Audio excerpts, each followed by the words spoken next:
Hello people, welcome to Sleepy Classes.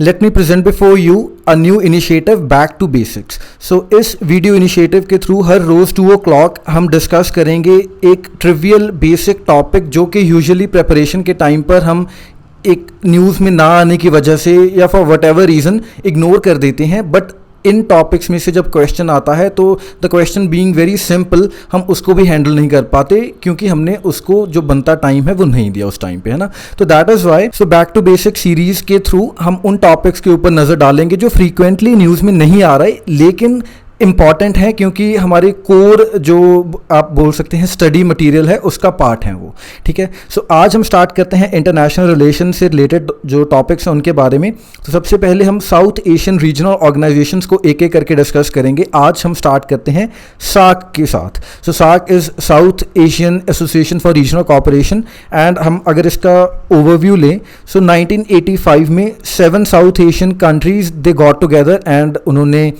SAARC को establish किया।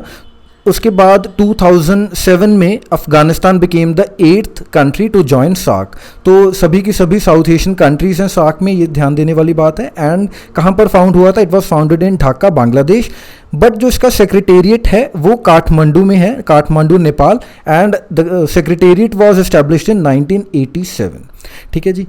तो member countries as you know कौन कौन से हैं at present? Afghanistan, Bangladesh, Bhutan, India, Maldives, Nepal, Pakistan and Sri Lanka. And last जो सार्क का समिट हुआ था 2014 में काठमांडू में ही कंडक्ट हुआ था। उसके बाद जो 19th सार्क समिट था 2016 में कंडक्ट होना था इन इस्लामाबाद, पाकिस्तान, लेकिन उरी टेरर अटैक के बैकड्रॉप में India opted out of the summit and उसके बाद बांग्लादेश, भूटान एंड अफगानिस्तान ने भी इंडिया की साइड ली and the summit ended up being cancelled. इसके बाद अगर हम देखें ग्लोबल स्टैटिस्टिक्स को सार्क से रिलेटेड, सो 3% जो वर्ल्ड एरिया है वो सार्क कंट्रीज़ में है and 21% world population SAARC countries में रह रही है। सार्क कंट्रीज़ की ग्लोबल इकॉनमी को जो कंट्रीब्यूशन है इट इज़ अराउंड 4.21%। सो 2019 के डेटा के अकॉर्डिंग ये हमारे पास स्टैटिस्टिक्स हैं। इसके बाद आने वाले टाइम में विल सी जो भी चेंजेस आती हैं, ठीक है जी। आगे देखते हैं फंक्शनिंग की। तो सार्क ओवरऑल जो डिसीजंस है कैसे लेता है? यूनैनिमिटी से सभी डिसीजंस लिए जाते हैं एंड जो bilateral as well as contentious मुद्दे हैं जिनके ऊपर जो 2 कंट्रीज़ एंड मेंबर कंट्रीज़, 2 या उनसे ज़्यादा मेंबर कंट्रीज़ की सहमति नहीं बनती तो वो डेलिब्रेशन से एक्सक्लूडेड रहते हैं। एंड जो कॉपरेशन है किन चीज़ों को ध्यान में रख के होती है? सॉवरन इक्वलिटी, यानी कोई बड़ा या कोई छोटा देश नहीं है, यहाँ पर सभी सॉवरन्स इक्वल हैं। टेरिटोरियल इंटीग्रिटी की रिस्पेक्ट करना एक दूसरे की। मोरओवर जो पॉलिटिकल इंडिपेंडेंस है एंड नॉन इंटरफेरेंस है इंटरनल अफेयर्स में, इन सब चीज़ों को एक्सरसाइज करते हुए जो सार्क है वो फंक्शन करता है। नेक्स्ट अगर हम स्कोप की बात करें कि कौन कौन सी चीज़ें हैं जो सार्क के परव्यू में फॉल करती हैं, तो सबसे पहले सार्क के चार्टर को अगर हम देखें तो उसका एम क्या है कि जो साउथ एशिया के लोग हैं उनकी एस्पिरेशंस को मीट करना, जो बेसिक चैलेंजेस आते हैं ज़िंदगी में वो दूर करना, एंड उसके अलावा क्या है मल्टी फेसेटेड इंस्टीट्यूशंस बनाना। जैसे हम अगली स्लाइड में देखेंगे कि क्या कौन कौन से इंस्टीट्यूशन डेवलप किए गए हैं over the period of time. And इसके अलावा वेरियस प्रोजेक्ट एरियाज़ हैं जिनके ऊपर काम कर सकते हैं सार्क देश। For example trade, finance, economic integration, security, environment, education, culture, agriculture, connectivity, science and technology and social development. So इनमें से कुछ एरियाज़ को तो जो टारगेट्स हैं उनको मीट करने की कोशिश की जा रही है। फॉर एग्जांपल अगर हम कनेक्टिविटी की बात करें तो साफ्ता जैसे ट्रेड एग्रीमेंट के थ्रू एंड BBIN जैसे इनिशिएटिव्स चलाए जा रहे हैं फ्रॉम टाइम टू टाइम ताकि रीजनल कनेक्टिविटी को बढ़ा सके रोड्स के थ्रू हम, ठीक है। साइंस एंड टेक्नोलॉजी में भी हमने जैसे सैटेलाइट्स लॉन्च की हैं। साउथ एशिया सैटेलाइट जो है वो पूरी रीजन को कवर करती है, although Pakistan opted out of it and पहले इस सैटेलाइट का नाम सार्क सैटेलाइट था, लेकिन जब पाकिस्तान इसका पार्ट नहीं रहा तो the satellite was renamed as South Asia satellite. And economic integration की जैसे मैंने अभी बात की है कि SAFTA and agreement and services etcetera, तो ये सब चीज़ें प्लान्ड हैं। एजुकेशन के सेक्टर में भी जैसे जो सार्क यूनिवर्सिटी है, साउथ एशिया यूनिवर्सिटी, उसको बनाया गया है। तो आगे हम देखें कि कौन कौन से माइलस्टोन्स अचीव किए हैं अभी तक सार्क ने। तो सबसे पहले तो हमारे पास South Asian Free Trade Area agreement जो कि 2004 में इट केम थ्रू।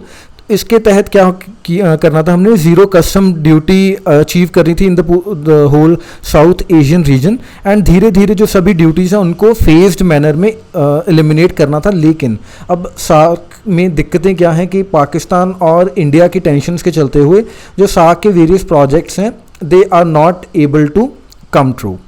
उसके अलावा अगर हम साफ्ता के चलते हुए देखें, सो जो ट्रेड है due to the SAFTA it accounts only around 10% of the total regional trade. तो जो साउथ एशियन कंट्रीज जितनी ट्रेड दूसरी बाहरी कंट्रीज़ के साथ करती हैं उसका सिर्फ 10% ही आपस में वो ट्रेड करती हैं।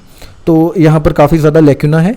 उसके अलावा अगर हम देखें इंडिया की भी जो साउथ एशिया ट्रेड है वो 5% है ऑफ इट्स ग्लोबल ट्रेड। तो इंडिया अपने नेबर्स के साथ अपनी रीजन में इतना ज़्यादा ट्रेड नहीं कर रहा जितना वो दुनिया के साथ ट्रेड कर रहा है ना। इसके बाद South Asian University came into being 2010 में, this is located in New Delhi.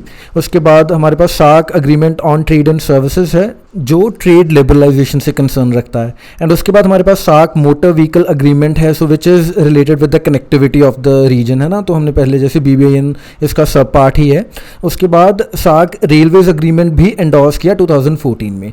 तो ये कुछ माइलस्टोन्स हैं अभी तक जो सार्क कंट्रीज़ ने मिलकर अचीव किए हैं, लेकिन there is a long way to go, क्योंकि पैरेलली हम अगर दूसरी रीजनल ऑर्गेनाइजेशंस को देखें, फॉर एग्जांपल आसियान है, यूरोपियन यूनियन तो अपने प्राइम पर ही है, तो उनसे we have a lot to learn and SAARC में हम इम्प्लीमेंट कर सकते हैं। So that is all in the context of SAARC. So जाते जाते let me inform you about the new courses which we have launched yesterday.